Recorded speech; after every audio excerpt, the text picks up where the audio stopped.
Okay, let's try this again.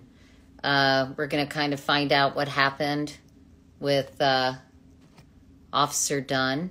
Let's see. I haven't done this for a while. Hi, everybody. Welcome back. We're going to be joined by Officer Dunn, who is with the Capitol Police, and he experienced the riots of last January 6th. So let me see if he's here. Sorry, I don't know what happened before. Let's see. Here we go. Officer Dunn can join me now. Hi, everybody. I hope you all are healthy and fine and had a good holiday. Hey, There Officer we go. Dunn. Hey, how are you? Good to see you. Good to see you. Thank you so much for doing this. I really appreciate it. My pleasure. Thanks for having me on. So I want to reintroduce you. This is Officer Harry Dunn, everyone, from the Capitol Police. He is a 14-year veteran. Is that right? Yeah, I just started my 14th year in November. Well, thank you for your service, Officer Dunn. And as we approach this anniversary tomorrow, I'm sure you're experiencing some PTSD from what happened last year. For everybody, just help us take us back to that interference, I think, coming from where we were a little bit. Yeah, let me see if I don't know what exactly it is. Hang on one second. Yeah. Yeah, no, yeah, let me try to I get think this. that's better, actually. Whatever you just did, I think it's a little better. Was it? Okay. Okay, well, good. Hey, Modern technology, we can just do this on our phones. It's crazy, isn't it? I know. It is. But it's also, I guess it's good, with everybody out there getting sick. So I guess it's good to, being able to do it like this and still being able to talk effectively. So. Yeah. Well, listen, I'm just curious what your thoughts are before we take, you take us back to that day you're done. What are your thoughts as we approach this anniversary? It's weird, hearing people call it an anniversary. Like this has been our life. We've been living it. It's not like it's coming around for a lot of other people, a lot of Americans, but it's just, I go to work every day in the Capitol. So it's like it's not a special day for me. Like, it's the trauma just continues, I guess. And it's like you can't escape it either. It's like every day there's some new information. Like, I think Merrick Garland just finished giving a press conference about an update. I haven't been able to catch up exactly what he said, but it's like every single day, every week, every month, it's more information coming out about what we don't. There's so much stuff that we don't even know that we don't know. Like, we don't even know what questions to ask because there's so much information out there. And I think that's what I want. I just want all the facts and all the information to come out, and anybody who had anything to do with it, no matter what their role, title, position, party affiliation, I don't care. If you had anything to do with the failures of that day, you need to be held accountable, period. Well, what do you think about this January 6th commission, Officer Dunn? Do you feel like it's making progress? Do you feel like that everything will be out in the light of day and that we'll know what transpired? Or are you frustrated by the pace of Well, when you talk about the pace of it, like, what are we comparing it to? Like, has this ever happened before? I'm not speaking rhetorically. I don't know. I can't recall anything like this of ever happening before. So when people are comparing it to what, it's moving slow compared to what? Like, this isn't a bank robbery that we're investigating, excuse me, that they are investigating.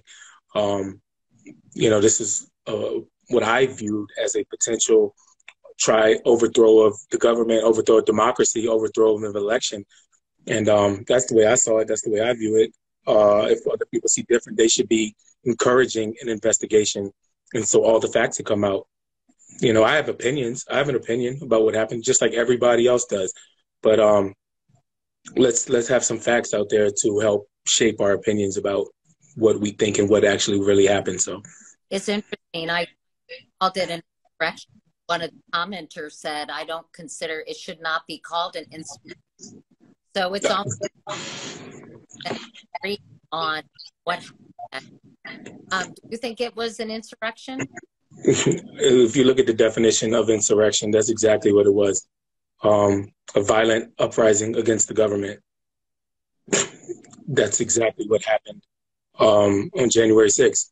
It doesn't have to say they have to succeed. It doesn't have to say that people were killed. It doesn't have to say that guns. It was a violent uprising against the government, period. If people are upset with the word insurrection, then they need to get mad at the people who made the definition, not people that are using the definition. That's what it was. So take it back to that day. I'm sorry. No, some people, we still haven't perfected this. No, it's okay. I'm able to make out words. Are you? Am I? Can you hear me? Yeah. Can you hear me? Okay. Yeah. It's a little spotty, but I'm good. I can figure it out.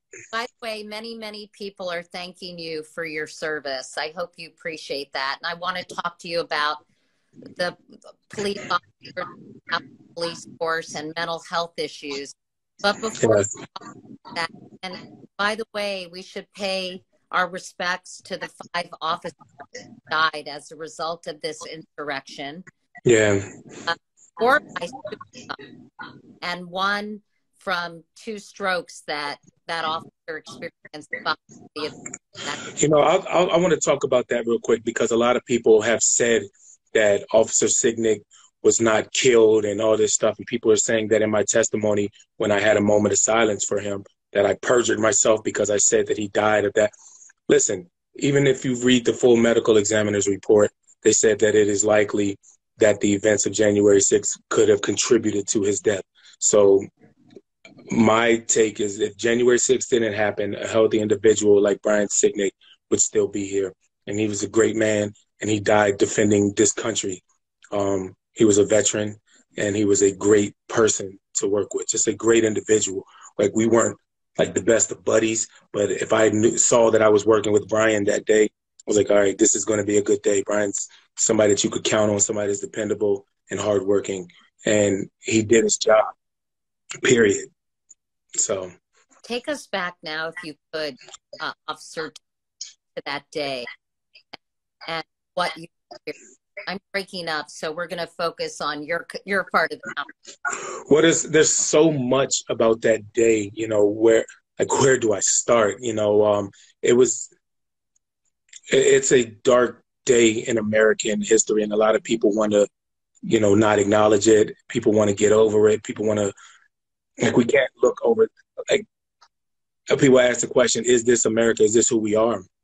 And yeah, it is. It is who we are. It's not something that we're proud of, but it's something that we need to accept as this is part of our country. And it may be a small percentage of people that feel that way, maybe a large percentage, but either way, we can't act like it doesn't exist and that didn't happen.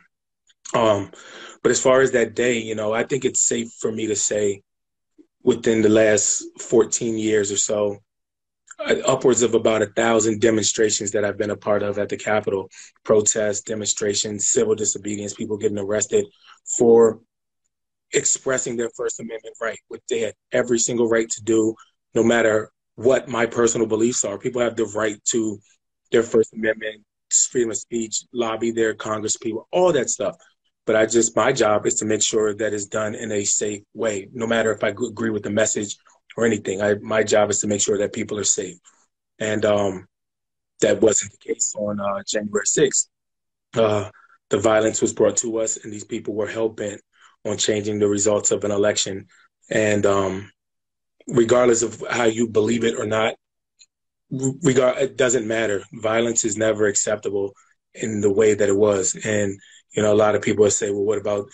Well, I try to stay away from those the detractors and everything, but it's hard to see. You see them. Well, what about when they were burning Portland down, and what about in Minnesota? And those officers are heroes too.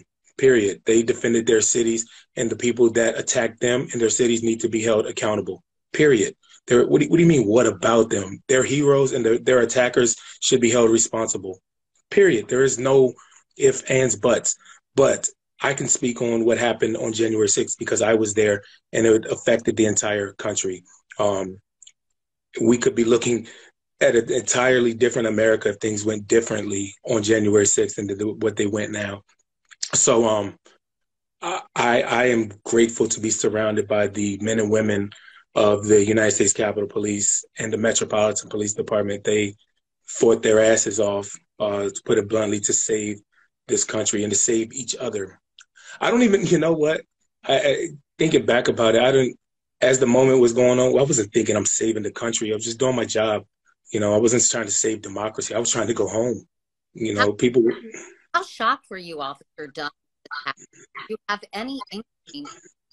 It seems to me that, gosh, you know, that, and again, this isn't your pay grade, but the Capitol was woefully prepared for something of this magnitude.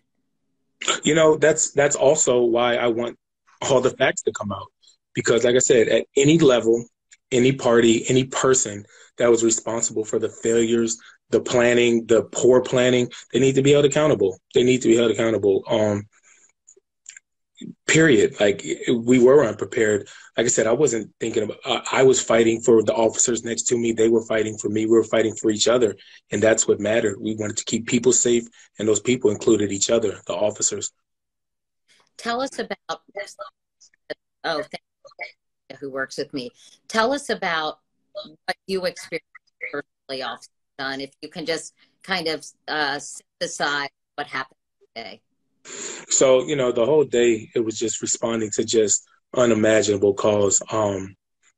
My specific experience, I got in a couple tussles, shoves, sprayed with some bear spray, some mace.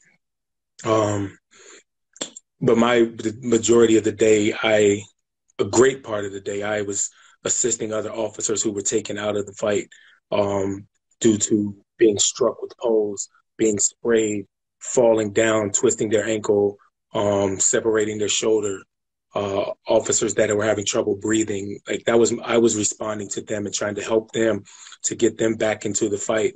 I spent another part of the time standing, holding hallways to make sure that the rioters could not gain access to sensitive, even more sensitive parts of the building, specifically where officers were down and receiving that aid. I was holding one of those hallways to keep people from getting down there to them where they were in their most vulnerable positions. You know, just putting out fires. Hey, an officer needs help. An officer's overrun. There's staffers trapped in this office. They just called and they're calling for help. There are people banging on their door and they don't know if it's the police or the rioters. So it was just so many fires to put out that day, metaphorically speaking. It was nothing like I've had training on a lot of things, how to be a police officer, you know, de-escalation, how to deal with domestics, officer safety things, how to write traffic tickets. I've never had insurrection training. So it's just literally, you're just trying to survive and your human instincts kick in. And thank God, you know, for the bravery of the men and women of the Capitol Police and the Metropolitan Police Department that no members of Congress were hurt, no staff was hurt, and they were able to go back later that night and certify the election, which is our job to make sure that they are able to fulfill their congressional duties. So, hey, Officer, can you explain sort of? Sorry, everyone, about the shitty connection. Can you explain a little bit about what these people were doing, what they were saying, how they were behaving once they did storm the Capitol? You know, we've seen video, we've seen a lot of screaming and yelling, but from your firsthand perspective, how were they behaving and what were they saying?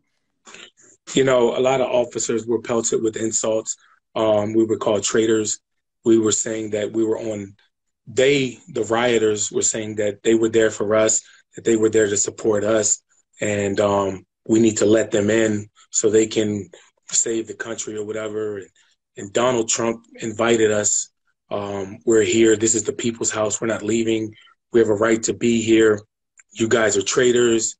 Remember your oath. You're breaking your oath. You know, these people thought that they were right. They thought that they were right, and they did whatever they could to justify that. And I think that's what makes it even more scary, that these individuals thought that they were right. And you look at the term that one person's freedom fighter is one person's terrorist, or one person's terrorist is another person's freedom fighter. And we were in terror that day. The country was, and the individuals that were causing that terror thought that they were right. So it was very disheartening and very sad that we, um, just even as just not even as a Capitol Police officer, just as an American citizen, uh, it's sad to see where our country is and the division and just how so much hatred that's going on in this nation. It's just sad. Um, You know, it's just sad. can you talk about the suicides that occurred on or are done? Um, that is so heartbreaking. Did you know those individuals and talk about the impact of this has had on the mental health of these officers? You know, I think it's almost selfish to try to think what somebody else was going through that made them want to take their life. Like when people say that it's not worth it, and I believe that. I believe that it's, you know, there's somebody out there that cares, somebody out there that wants to talk. But you know, somebody that's going through that thinks that it's that heavy that you have to take your own life. It's just very sad. Um, I don't know what they were thinking. I don't know, but I wish that somebody could have talked to them or said something to just try to just give them help, let them know, offer a shoulder. I care. I'm here. I'm here for you. I care about you.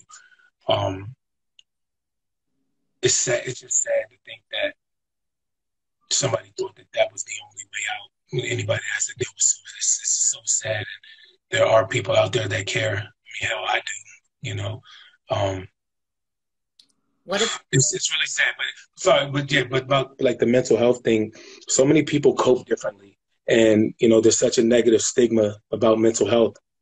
And if you cry, I was getting like people talking about, you know, I was, you know, when I was doing some of my interviews or whatever, they say, "Oh, Officer Dunn, is he going to cry again today?" Maybe. Like, what is so what? Like, it feels good when you cry, just get it all out. Like, you're not going to make me feel bad because I can't hurt my feelings. Whatever, man.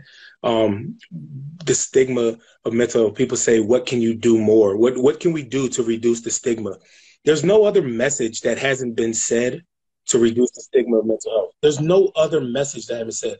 What needs to happen is it needs to be said over and over and over and over again. And everybody needs to start saying that there's nothing wrong with getting help.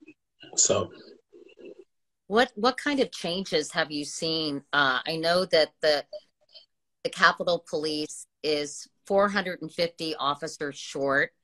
There have been over 9,000 threats to lawmakers in 2021 alone. How is morale on the force, and what do you think needs to happen in the wake of this? you know, I'm not in the position to talk for every single person, but I think it's fair to say that, you know, morale is, officers are struggling. Um, we're working a lot. Obviously, when you lose that many people, the job still has to go on. So a lot of people are working long hours, shortened days off. You know, it's difficult.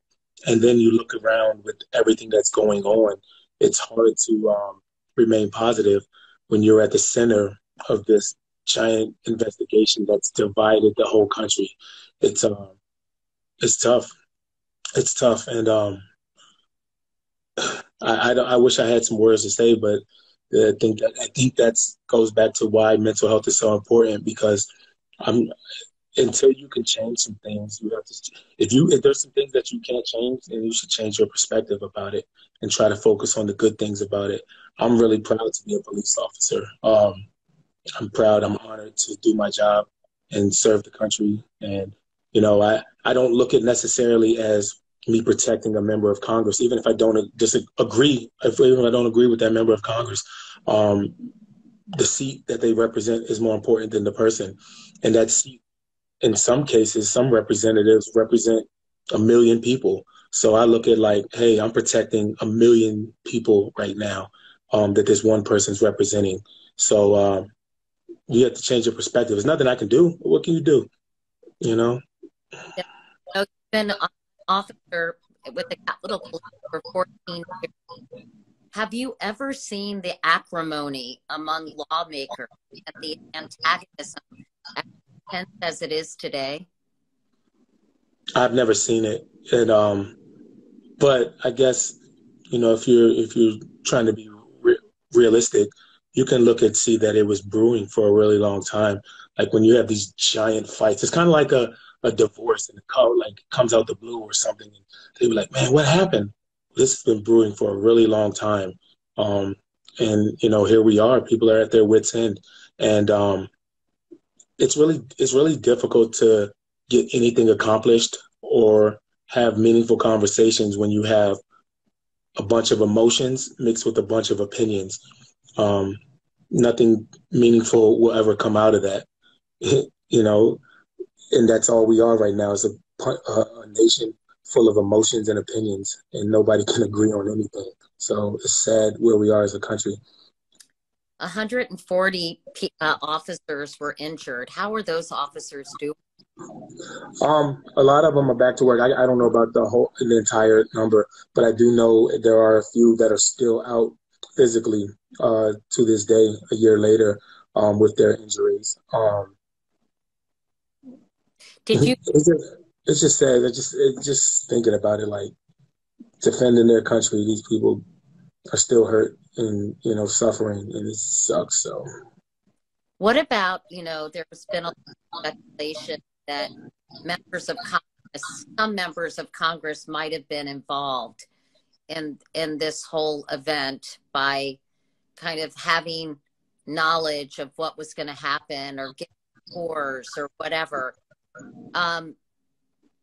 Have you been able to learn anything about that, or do you think that will ultimately cover you know that goes back to that's my opinion about stuff.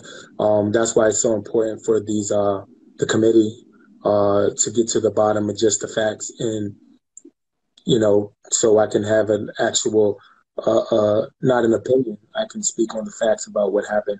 Sure, I have an opinion about what happened that day, but that's irrelevant. um, if there were people that were involved in the planning, the execution of the events of January 6th, and they need to be held accountable. Like I said, I don't care your title, your position, your party affiliate. I don't care. You need to be held accountable because what happened on that day was wrong. I think most fair-minded people agree with you 100% that we Good luck finding those people, though. It seems like fair-minded people are a dying breed nowadays, man. But keep the well, hope alive, right? I think a lot of people watching really want to know what happened, and they want to be sure that they get that he gets all the information it needs, and that people testify. And there's been a lot of rebranding of this whole day, official outrage, and then somehow that outrage has been silenced, and which says a lot, I think, about the current state of our politics. You know, I'm sitting here telling my story and what I experienced. If you ask 100 different officers what they went through, you'll get 100 different answers. This is my story and this is what I went through. Somebody may have experienced what I went through. Somebody may not have.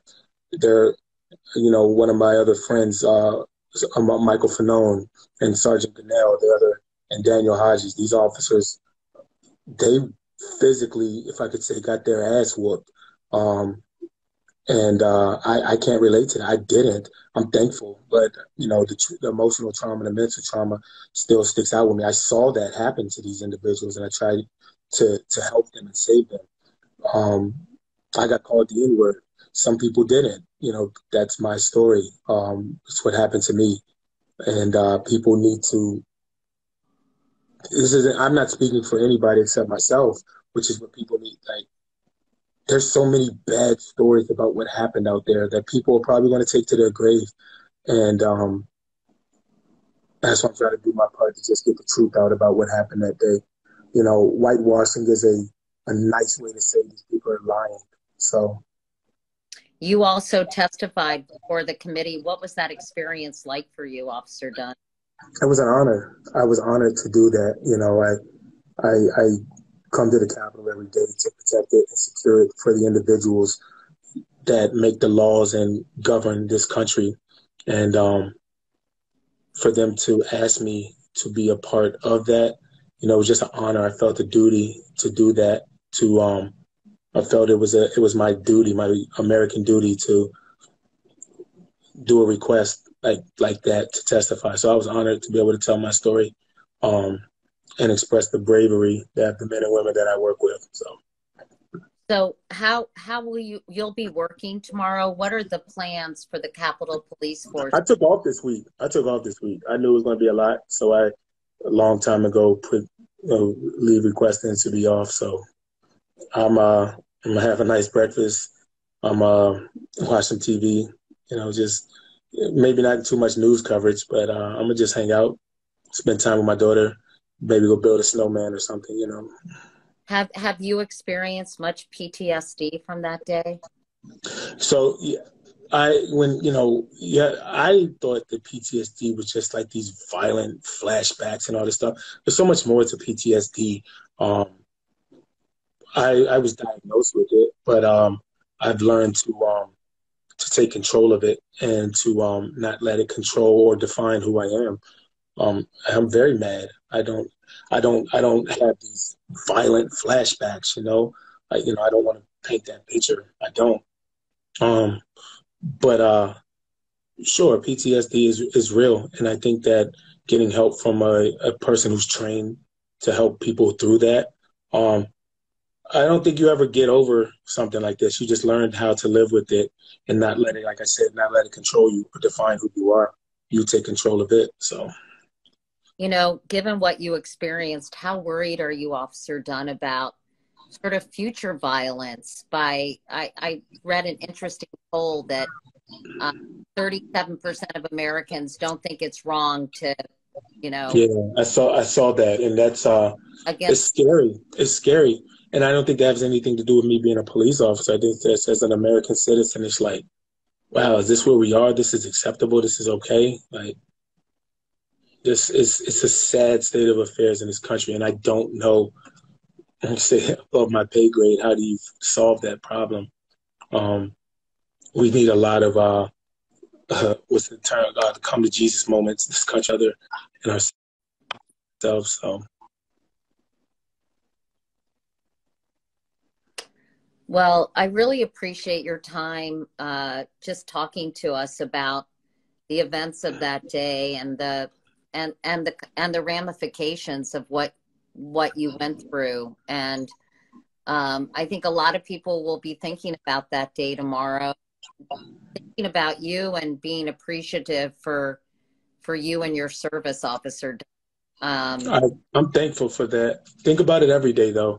Don't take what we have, this fragile democracy, for granted. Think about it every day. And everybody has a role in protecting it and preserving it. So. Well, those are very astute and incredibly important words. Don't take this fragile democracy for granted.